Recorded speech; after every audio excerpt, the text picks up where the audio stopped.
Bon, on va pas se mentir, ça a beau être l'été, quand on développe son activité, on a du mal à décrocher totalement. Je sais pas vous, mais moi c'est comme si mon cerveau fonctionnait en back-office, j'ai toujours une idée qui me trotte dans la tête. Ce que je remarque, c'est que c'est souvent l'été que je prends les plus grosses décisions pour ma boîte. Et si ça marche comme ça pour moi, je me dis que c'est la même chose pour vous. Alors pour vous filer un petit coup de main, je me suis dit que j'allais vous apporter une dose d'inspiration entre deux ploufs dans la piscine. Du coup, je vous ai créé une playlist d'épisodes personnalisés en fonction de où vous en êtes dans votre boîte.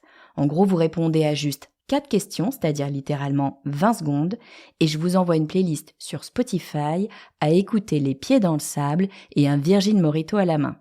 Je vous laisse répondre au quiz sur lepodcastdumarketing.com/playlist et on se retrouve pour vos épisodes personnalisés. Vous écoutez le podcast du marketing, épisode 242.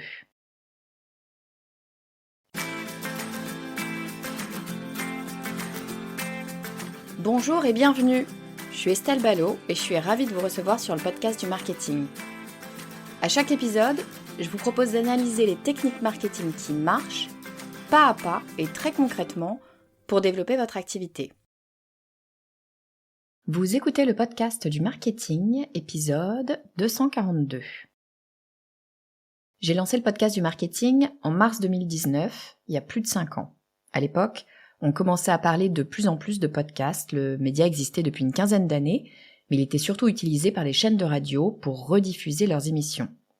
Et puis les premiers podcasts natifs arrivent, je me souviens de Transfert de Slate que j'avais découvert dans la newsletter de Titiou Lecoq. Elle disait qu'on n'arrêtait pas de lui parler de podcasts à la rédaction de Slate, mais bon, elle n'y croyait pas beaucoup et puis finalement, elle s'était laissée tenter. Si Titiou se penche sur la question, ça vaut certainement la peine de s'arrêter 2 secondes. Petit aparté, si vous ne connaissez pas Titiou Lecoq, foncez chez votre meilleur libraire pour dévorer ses livres, succès garanti. Bref, j'avais entendu parler des podcasts, mais je n'étais pas vraiment allée plus loin jusqu'à ce message de ma grande amie Maude Lemonnier qui me dit « Écoute, tu vas adorer, c'est sûr ». Et bim, tel Obélix, me voilà plongée dans la marmite en 2 épisodes. J'étais accro. Je venais de découvrir le podcast d'Amy Porterfield que je n'ai plus quitté depuis et que j'ai même eu le grand bonheur de recevoir sur mon podcast quelques années plus tard. Pour vous situer Amy, en gros c'est la papesse du marketing US. L'an dernier, son podcast et ses formations lui ont rapporté 100 millions d'euros. Une broutille. Bref, à l'époque, je gérais le site e-commerce pro de Microsoft et pour prédire ce qui allait se passer sur le marché français, on scrutait le marché US. Toutes les tendances US arrivaient chez nous 4 ans plus tard. Alors vous pouvez vérifier, c'est vrai pour beaucoup de choses. Depuis, ça s'est un peu accéléré avec l'IA, mais la dynamique reste vraie. Donc je regarde à quoi ressemble le marché des podcasts aux US, et là, je comprends qu'on a un marché mature, avec des podcasts à plus de 200 épisodes et qui génèrent du cash. C'est plus du tout un passe-temps, podcasteur est un métier.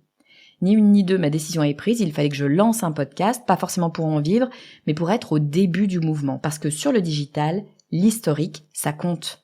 Être là depuis le début, ça vous donne une avance difficile à rattraper.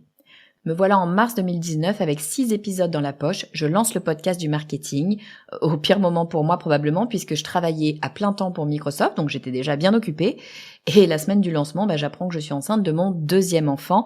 Celles qui sont passées par là le savent, le premier trimestre n'est pas la période où vous avez le plus d'énergie pour vous consacrer à un nouveau projet, pas grave, il n'y a jamais de bon moment de toute façon, go, le podcast du marketing était né.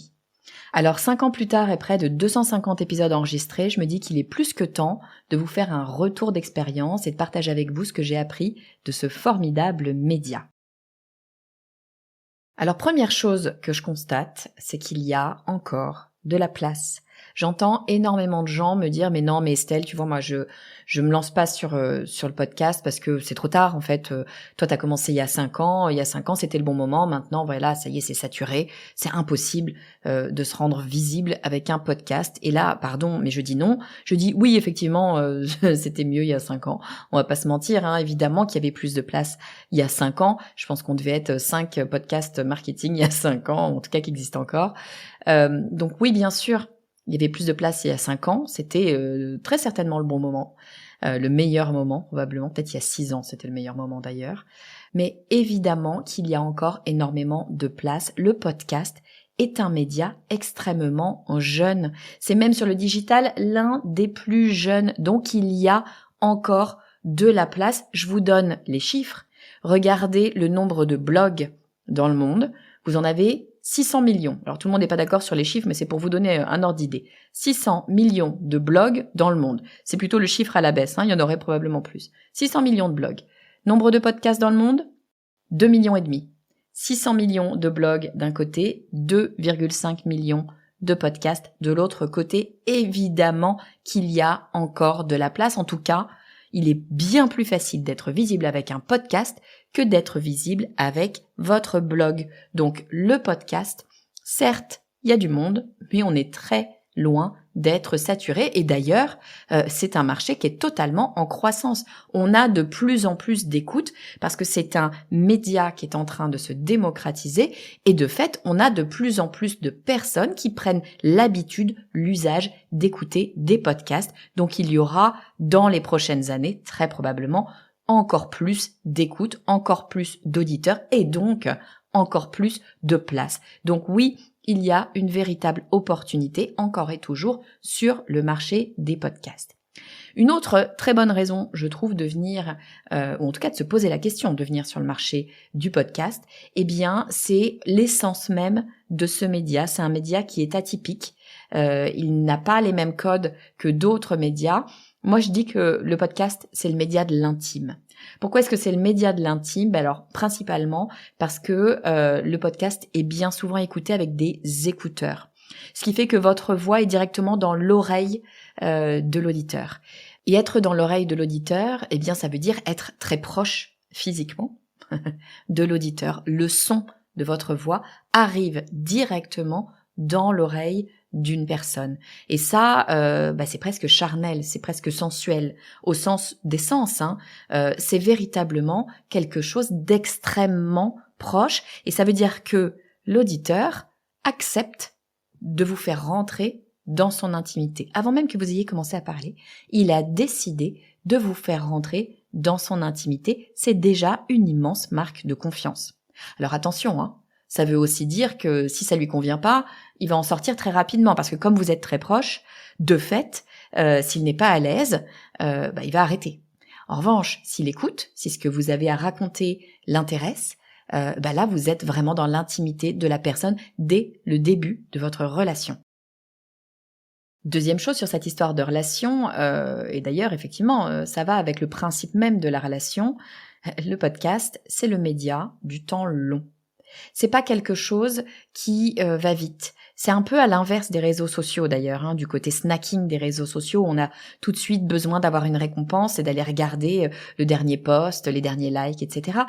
Non, le podcast ne fonctionne pas comme ça. D'abord parce qu'il s'écoute sur un temps long, on écoute quelqu'un parler, donc on peut accélérer un petit peu. C'est vrai qu'il y a des gens qui écoutent en accéléré, mais de fait, on est quand même sur des épisodes qui sont plus ou moins longs. On a des épisodes qui vont jusqu'à 2-3 heures pour certains podcasts. Le mien, le podcast du marketing, on est sur 30 minutes en moyenne. Donc on est sur quelque chose qui est déjà sur du temps long, mais c'est aussi du temps long sur les résultats.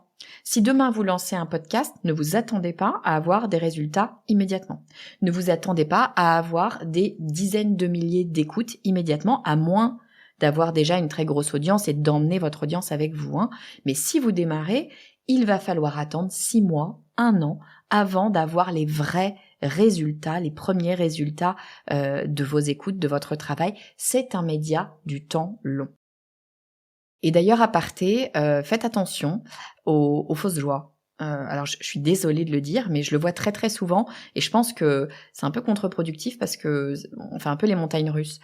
Très souvent, je vois des podcasts qui sortent de nulle part, qui viennent d'être lancés, qui n'ont pas nécessairement une énorme audience derrière eux, monter d'un coup dans les top 5.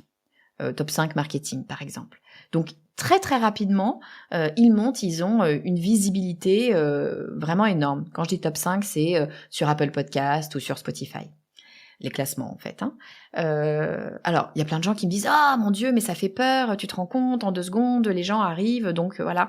De mon expérience, il est extrêmement rare que ces gens-là restent. En fait, je pense que alors soit c'est une erreur d'algorithme, soit c'est fait exprès par l'algorithme. Je n'en sais rien, je ne suis pas dans les petits papiers des algorithmes, mais ils font monter comme ça régulièrement des podcasts qui viennent de se lancer, qui redescendent 3 jours plus tard aussi rapidement qu'ils sont montés. Est-ce que c'est pour encourager les nouveaux podcasts, qui seraient plutôt pas inintéressants? Est-ce que c'est pour leur permettre de tout simplement avoir un début de découverte? Je ne sais pas. Toujours est-il que, attention aux fausses joies, si vous lancez votre podcast et que 3 semaines plus tard, il est top 5 d'une catégorie, bravo à vous, c'est super, ça vous donne une super visibilité pendant un temps, mais ne soyez pas déçus si vous redescendez immédiatement, c'est qu'un jeu de l'algorithme. En fait, avant d'arriver dans un top 5 de catégorie, et encore une fois, à moins que vous appeliez Lena Situation et vous venez avec des millions d'auditeurs avec vous, backés par Spotify, et par ailleurs, le podcast de Lena Situation est vraiment super bien. Mais c'est pas le problème, à moins d'avoir une vraie, très grosse audience derrière vous, qui vient avec vous sur le podcast, ça n'arrivera pas du jour au lendemain. Donc, se lancer sur le podcast, ça veut dire être d'accord pour travailler sur la longueur, régulièrement, avec de la qualité, pendant au moins 6 mois, 1 an, avant de savoir si ça va marcher. Bon, alors, vous êtes OK pour vous lancer, vous êtes sérieux, vous êtes un besogneux, comme j'ai l'habitude de le dire. Vous allez bosser votre podcast, vous allez le faire dans la durée, et vous verrez après ce qu'il en est, comment est-ce qu'on fait pour se lancer, qu'est-ce qui est important d'un point de vue matériel. Je vais être très claire. D'un point de vue matériel, le plus important, c'est le micro. C'est vraiment le micro qui va faire votre son. Bien sûr, il faut être au bon endroit, dans un endroit où il n'y a pas forcément de bruit autour de vous, où ça résonne pas trop, etc.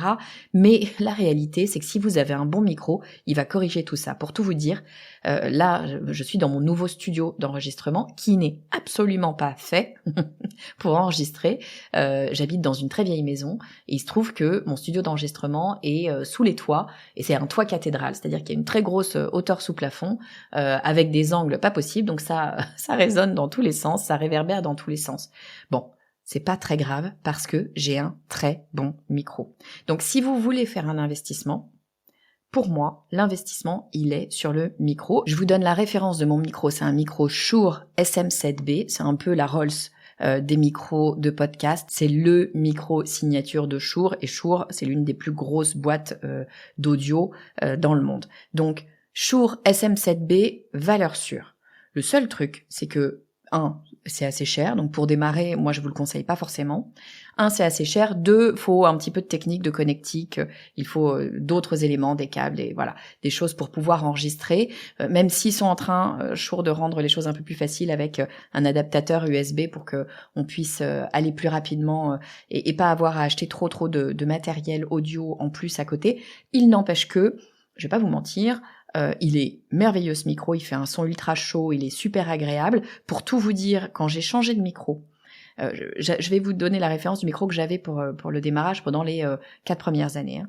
Quand j'ai changé de micro, je pensais que ça allait me faire plaisir à moi, parce que évidemment j'aime bien avoir un joli son, agréable, etc. Mais enfin franchement, les gens qui m'écoutent sont pas du tout des spécialistes du son. Je suis pas persuadée qu'ils y fassent très très attention, donc je m'attendais à ce que personne ne s'en rende compte véritablement. Et en fait, je me suis trompée, j'ai plein de gens qui ne connaissent rien au son, hein. Attention, pas des ingé sons, pas des gens qui bossent dans le podcast, rien du tout, hein. Des gens qui écoutaient le podcast, qui m'ont dit « Ah mais Estelle, il s'est passé un truc, ton son est vraiment encore plus agréable. Il n'était pas mauvais avant, mais là vraiment, il est vraiment agréable. » Ça, c'est le Shure SM7B, c'est pas pour faire la pub de Shure SM7B, mais vraiment, si vous voulez la Rolls, c'est topissime. Maintenant, pour commencer, on n'a pas besoin d'avoir la Rolls. Je vous invite d'ailleurs à ne pas commencer par la Rolls, parce qu'encore une fois, il faut avoir un petit peu de technique.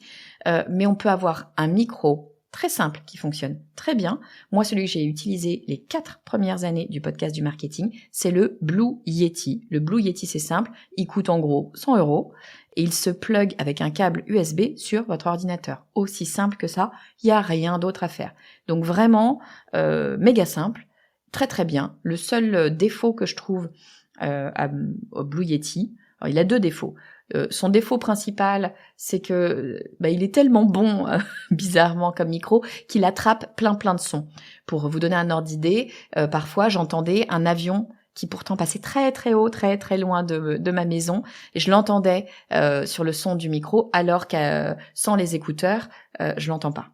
Donc, il attrapait beaucoup de sons. Donc, c'est vrai que si vous avez du bruit autour de vous, potentiellement, il va le prendre aussi. Il va falloir le travailler en montage derrière.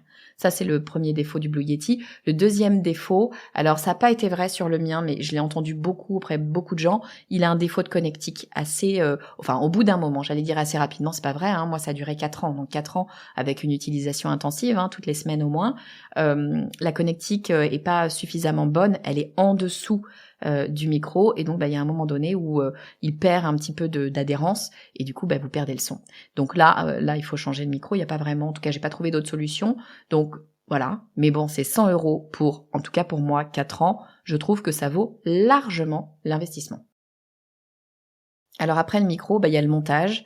Moi, le montage, je dirais qu'il faut faire le plus simple possible.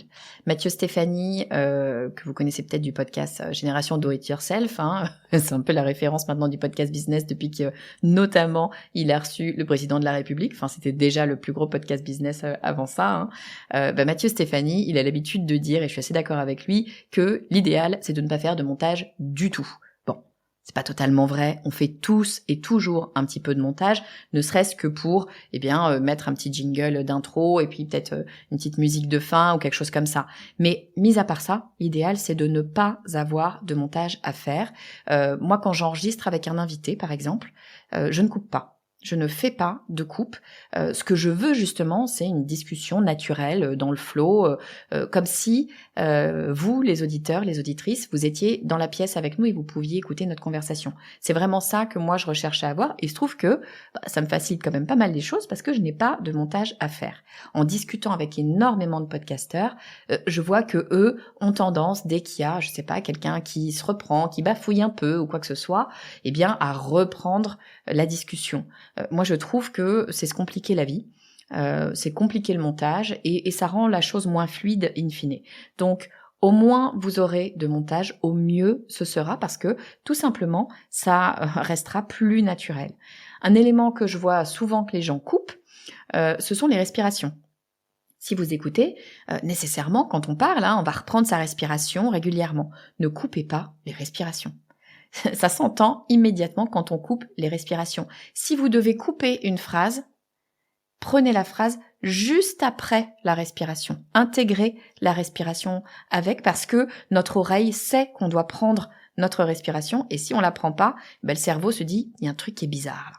Donc, gardez les respirations, ça fait partie du naturel. Un autre élément que je trouve important à faire en montage, pour le coup, c'est de nettoyer le bruit de fond. Alors le bruit de fond, vous en avez toujours, ne serait-ce que le bruit de fond de votre ordinateur. Votre ordinateur, même s'il fonctionne bien, même si peut-être il est neuf, il a toujours une espèce de ventilation. Alors on espère qu'elle n'est pas trop forte, mais enfin, il y a quand même une ventilation pour que tout simplement il ne surchauffe pas. Cette ventilation fait du bruit, nécessairement. Votre micro va la capter. Donc il va falloir venir nettoyer ce bruit de fond. Pour le faire, c'est assez simple. Soit vous passez par un logiciel qui nettoie automatiquement. Maintenant avec l'IA, ils arrivent à faire plein de choses. Soit vous voulez le faire vous-même, et là c'est très simple. Au moment où vous commencez à enregistrer, vous attendez 5 secondes, où vous ne dites absolument rien. Ça va vous permettre de séparer le bruit de fond. Alors, il faut avoir un logiciel de montage. Je ne vais pas rentrer dans le détail des logiciels de montage sur cet épisode, mais sachez que c'est assez simple à faire. Mais vous allez pouvoir montrer à votre logiciel, voilà ce qu'est le bruit de fond, enlève-le de l'ensemble de la piste. Et ils arrivent à faire ça très très bien. Aussi simple que ça. Autre élément de montage ultra important à faire, et je vois que parfois il est oublié, je l'ai même moi-même oublié sur certains épisodes, plutôt au début j'espère de ma carrière de podcasteuse, c'est de mettre, lorsqu'on a en tout cas plusieurs personnes qui parlent, de mettre toutes les pistes à la même hauteur. Je parle là de son, de dB, de niveau de volume de son qui va être dans les oreilles de la personne. Pourquoi ? Eh bien parce que il y a rien de plus désagréable que d'avoir monté un petit peu le son parce qu'on n'entendait pas quelqu'un, et quand c'est l'autre personne qui parle, on a l'oreille totalement explosée parce que on a l'impression qu'elle crie. Bon ça veut dire que les pistes n'ont pas été étalonnées. Il faut mettre les voix à peu près au même volume sonore de façon à ce que ce soit agréable pour la personne qui est en face. Et comme les personnes ne sont pas nécessairement à la même distance de leur micro ou ne parlent pas nécessairement avec le même volume de voix, ne donnent pas autant d'intensité dans leur voix, eh bien on va avoir des différences. Et souvenez-vous, les personnes, bien souvent, vous écoutent avec des écouteurs, donc très proches de l'oreille. Donc s'il y a une grosse différence, eh ben ça va nous saisir, ça va nous faire mal aux oreilles. Donc attention, mettre bien les pistes au même niveau. Et puis allez, dernier tips, mais que je trouve ultra important de montage, laissez des blancs. Je vois dans les IA qui sont intégrés au logiciel d'enregistrement de podcast, je vois notamment la suppression automatique des des E et des blancs. Alors les les E, c'est votre affaire. Moi, je les enlève pas parce que je trouve que ça fait partie aussi de la réflexion, de la diction, etc. En revanche, supprimer les blancs, c'est-à-dire les moments où on ne parle pas, c'est une énorme bêtise. Pardon pour tous les gens qui ont créé ces logiciels d'enregistrement et qui ont créé ces modèles d'IA. Pour moi, c'est une énorme bêtise. Alors bien sûr, si vous avez une minute de blanc parce que vous êtes arrêté au milieu de l'enregistrement pour aller boire un coup, pourquoi pas, bien sûr que vous allez enlever cet élément. Mais si en revanche, vous venez de finir de parler, parce que vous venez de finir d'énoncer une idée, il est important de laisser 1 à 2 secondes de blanc derrière. Souvenez-vous que la personne vous écoute. Elle n'a pas tous ses sens activés. Elle n'a pas la vue, elle ne lit pas un texte, elle ne fait que vous entendre. Elle a besoin de processer ce qu'elle vient d'entendre. Elle a besoin de laisser le temps à son cerveau d'intégrer les informations que vous venez de lui donner. Donnez-lui 1 à 2 secondes pour le faire. Je vous assure que ça change radicalement les choses. Vous voyez, je viens de vous laisser 2 secondes. Alors, puisqu'on est sur le matériel, sur le montage, sur le micro, il y a une question qui revient quand même beaucoup en ce moment dans le monde du podcast, c'est la vidéo. Est-ce qu'on doit faire impérativement un podcast vidéo ? Bon, alors j'ai pas la science infuse, hein, je vais pas vous dire oui il faut, non il ne faut pas. Ce que je sais, c'est que c'est une totale autre histoire que de faire un podcast vidéo, c'est-à-dire une chaîne YouTube, hein, on va pas se mentir, versus un podcast, c'est-à-dire que de l'audio. C'est pas la même chose. C'est pas du tout la même quantité de travail.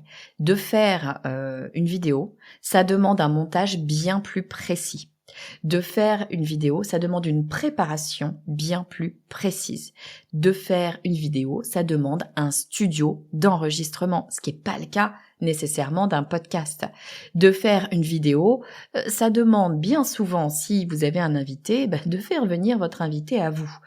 Si comme moi, vous êtes en province, ça va être un petit peu plus compliqué que si vous êtes à Paris peut-être. Donc, de faire un podcast vidéo, ça n'est pas la même chose que de faire un podcast audio classique. En revanche, on peut tout à fait garder un podcast audio et y intégrer de la vidéo. Je m'explique. Je ne le fais pas encore, il faut que je le fasse. Ça fait partie des nombreuses choses que je souhaite mettre en place. Mais vraiment, je pense qu'il y a quelque chose à jouer ici, c'est d'intégrer la vidéo dans la promotion du podcast. Oui, les podcasts, on peut les mettre maintenant notamment sur YouTube.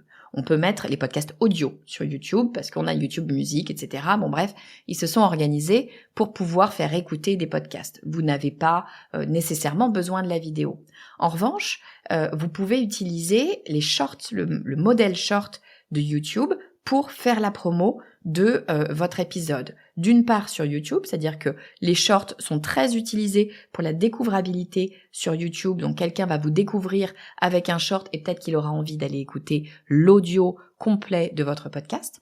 Si par exemple il a été teasé par le short, peut-être qu'il va vouloir savoir la suite, savoir concrètement ce qu'il a été dit et donc aller écouter l'ensemble de l'épisode.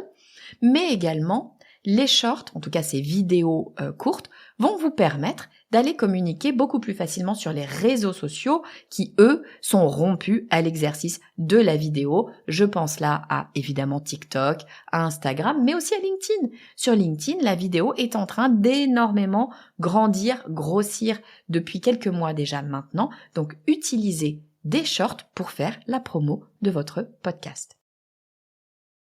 Bon, et parlons maintenant des invités. Alors, un podcast peut être soit un podcast avec un invité ou plusieurs invités, soit un podcast solo, comme celui-ci aujourd'hui, où j'enregistre, je suis toute seule au micro.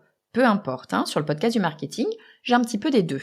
Mais lorsqu'on a un invité, les choses ne se passent pas exactement de la même façon que quand on est seul. Faut préparer un peu les choses, faut savoir travailler avec une autre personne. La première des choses à faire, et pour moi, elle est essentielle. Et je vais vous dire, beaucoup de mes invités, après coup, après l'enregistrement, me disent « Oh, c'est ça qui a fait que ça a marché cet épisode ». La première des choses à faire, c'est de mettre votre invité à l'aise. Il faut savoir que venir sur un podcast, d'abord pour beaucoup de gens, c'est la première fois, parce que ça reste un média qui est en croissance, qui est nouveau, donc plein de gens n'ont pas encore eu l'opportunité de venir partager leurs connaissances, leur expérience sur un podcast, donc c'est intimidant. On ne sait pas comment ça va se passer, on ne sait pas si on va être bon, on a peur d'être ridicule devant plein de gens, donc c'est important de mettre à l'aise l'invité. C'est essentiel pour moi de prendre ne serait-ce que 5 à 10 minutes avant l'enregistrement pour discuter avec la personne. Moi, ce qu'on m'a dit parfois, c'est « Oh là là Estelle, j'avais l'impression d'être dans ton canapé. J'avais littéralement l'impression que je m'étais installée dans ton salon avec toi et qu'on allait papoter. » C'est l'objectif.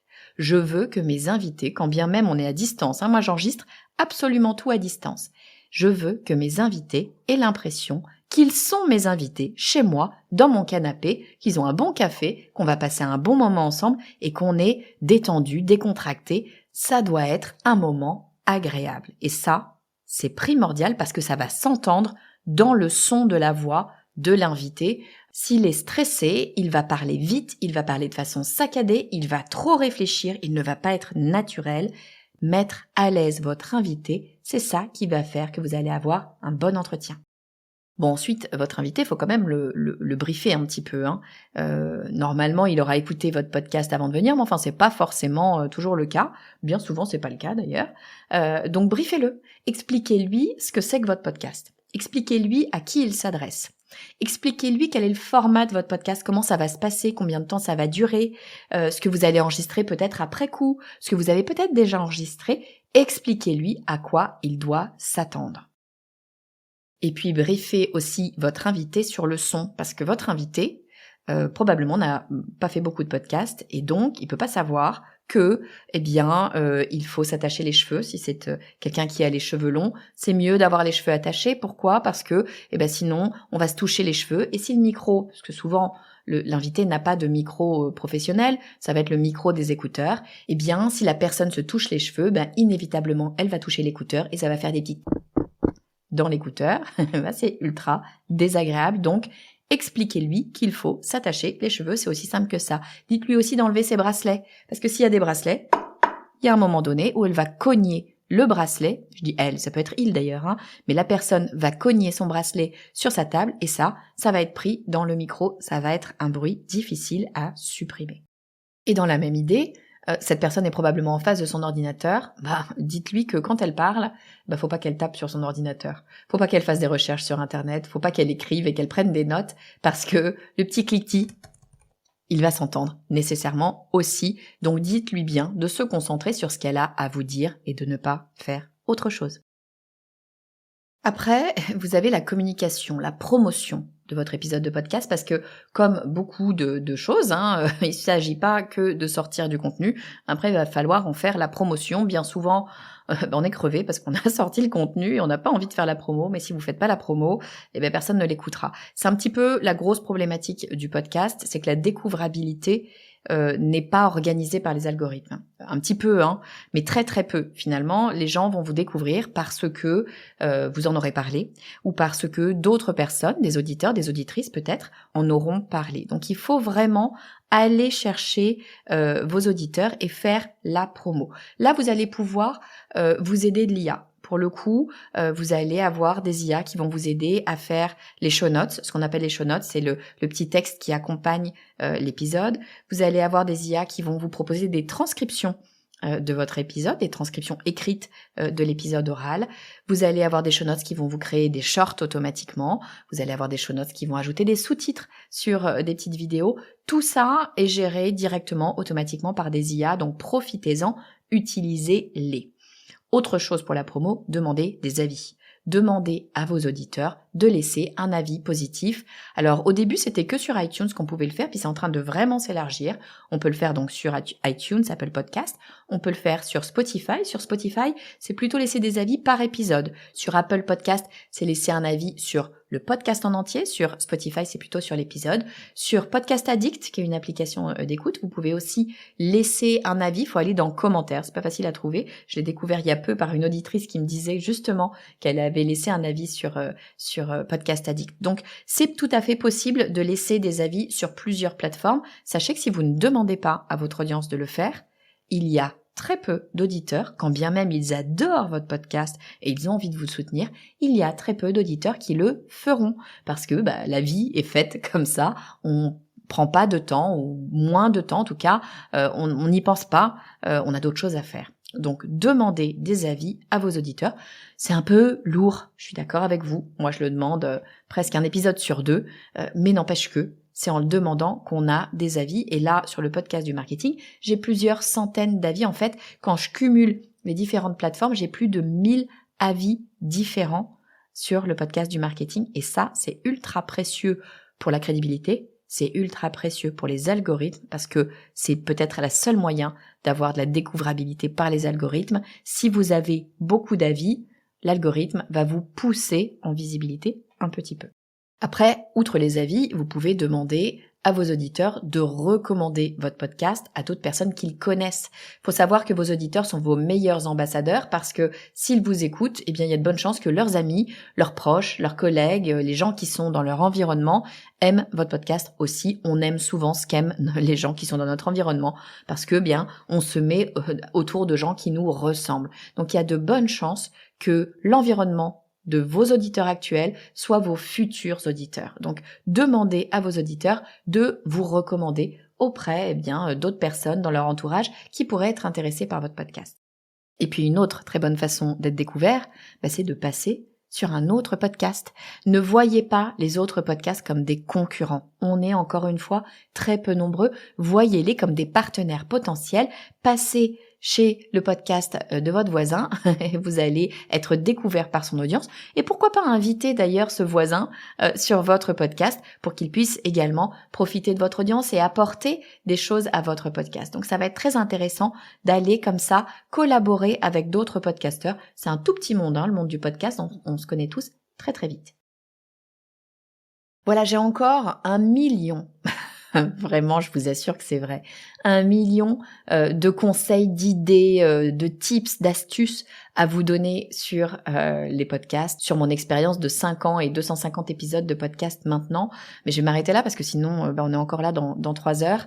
En enregistrant cet épisode, et je suis littéralement en train de me le dire, je me dis que ça peut peut-être être intéressant que je vous propose des sessions de coaching, un truc vraiment one-one si vous voulez lancer votre podcast. Si ça peut vous intéresser, dites-le moi, envoyez-moi un petit mail, contact@lepodcastdumarketing.com pour me le dire. Ça vous engage à rien, c'est juste que si j'ai plusieurs personnes qui me disent que ça peut être quelque chose d'intéressant, je réfléchirai à le proposer dans mes différentes offres. Mais je pense que ça peut être quelque chose d'assez intéressant. Je l'ai déjà fait pour certains podcasteurs. Si ça vous intéresse, dites-le moi. On arrive à la fin de cet épisode, je vous le résume en 2 minutes. Première chose, il reste de la place sur le marché du podcast. 600 millions de blogs versus 2,5 millions de podcasts. Bien sûr, c'était encore plus facile, il y avait encore plus de place il y a 5 ans, mais on est encore dans la phase ascendante. Donc, si vous hésitez à venir lancer votre podcast parce que vous vous dites que il y en a plein d'autres qui l'ont déjà fait, dites-vous qu'il y a encore de la place, venez. En plus de ça, le podcast, c'est un média qui est tout à fait particulier parce que c'est le média de l'intime et du temps long. Vous êtes immédiatement très proche de vos auditeurs. Vous avez le temps de créer une véritable relation de confiance avec eux et ça, c'est extrêmement précieux. D'un point de vue du matériel, pour moi, le centre le point sur lequel il faut investir si vous souhaitez investir, c'est le micro. C'est véritablement ça qui va faire le son de votre podcast. Vous n'avez pas besoin d'investir des sommes folles. Moi, j'ai un micro Shure SM7B, c'est la Rolls des micros, mais vous pouvez très bien aller sur un micro à environ 100 €, comme le Blue Yeti, c'est parfait pour commencer. Après, il faudra regarder le montage. Et moi, mon credo, c'est le moins de montage possible. Parce que le montage, c'est long si vous le faites vous-même. Et puis, c'est coûteux si vous le faites par quelqu'un. Moins de montage, ça veut dire maîtriser sa diction. Mais croyez-moi, ça vaut la peine parce que tout simplement, c'est beaucoup plus naturel. Et pour que les choses soient naturelles, faut pas tout nettoyer. Faut nettoyer le bruit de fond, effectivement. C'est assez facile à faire. En revanche, il faut laisser les respirations. Il faut laisser du temps entre vos différentes idées pour que l'auditeur, l'auditrice puisse intégrer l'information que vous venez de donner. Et puis, quelque chose quand même à faire dans votre montage, c'est de mettre au même volume toutes les pistes. Si vous avez des invités, par exemple, assurez-vous que toutes les pistes sont à la même hauteur de volume, de façon à ce que le son global du podcast soit agréable à écouter pour votre auditeur. Enfin, d'un point de vue matériel, faut-il, oui ou non, passer au podcast vidéo? Je n'ai pas de oui ou de non à vous dire. En revanche, ce que je peux vous dire, c'est que c'est pas du tout la même chose que d'enregistrer du son seul et d'y ajouter de l'image. On n'est pas sur le même investissement, on n'est pas sur le même temps, on n'est pas du tout sur le même métier. Donc, on n'est pas obligé d'aller sur le tout vidéo. Maintenant, on va pas se voiler la face. La vidéo arrive. Il faut commencer à l'intégrer, mais on peut l'intégrer dans sa promotion sans pour autant passer directement sur un podcast vidéo. Ensuite, je vous ai parlé des invités et la chose la plus importante pour moi à faire pour avoir un entretien qui se passe bien, c'est de commencer par mettre à l'aise votre invité. Il est nécessairement stressé, ou en tout cas, de mon expérience, l'immense majorité des invités sont stressés et pourtant j'ai reçu des CEO, j'ai reçu des directeurs marketing qui ont l'habitude de faire des présentations devant des centaines de personnes. Eh bien, arriver sur un podcast, c'est stressant parce que en général, on n'est pas passé sur beaucoup de podcasts, donc on ne sait pas trop comment ça se passe. Donc mettez-les à l'aise, expliquez-leur comment ça va se passer pour que, ils soient plus détendus et que ça s'entende dans leur voix. Ensuite, il faudra faire la communication de votre podcast et pour ça, vous allez vous aider de l'IA. L'IA va pouvoir vous aider sur les show notes, les transcriptions, faire des shorts, faire des sous-titres, énormément de choses. Donc, utilisez l'IA, vraiment, ça va vous faire gagner un temps fou. Et puis, demandez à vos auditeurs de vous aider à faire découvrir ce podcast. Demandez-leur de laisser des avis, demandez-leur de vous recommander auprès de gens autour d'eux. C'est eux les meilleurs ambassadeurs de votre podcast. Puis, une autre façon d'être découvert par une autre audience, c'est de passer sur le podcast des autres, des collègues, parce que, ils n'ont pas nécessairement exactement la même audience que vous, et ça vous permet de profiter de la combinaison de vos audiences. Voilà, j'espère que vous avez aimé cet épisode, que vous ayez envie ou non de lancer un podcast. Je trouve que c'est intéressant de voir un petit peu les dessous du média que l'on écoute. C'est un petit peu l'idée ici avec, ce retour d'expérience sur mes 5 ans et 250 épisodes de podcast. Je n'en reviens pas moi-même. Si vous avez aimé cet épisode et si vous voulez soutenir le podcast du marketing, je viens de vous le dire, vous pouvez me laisser un avis 5 étoiles sur l'application de votre choix ou en parler à vos amis parce que, il y a de grandes chances qu'ils puissent aimer eux aussi le podcast du marketing. Je vous dis à très vite.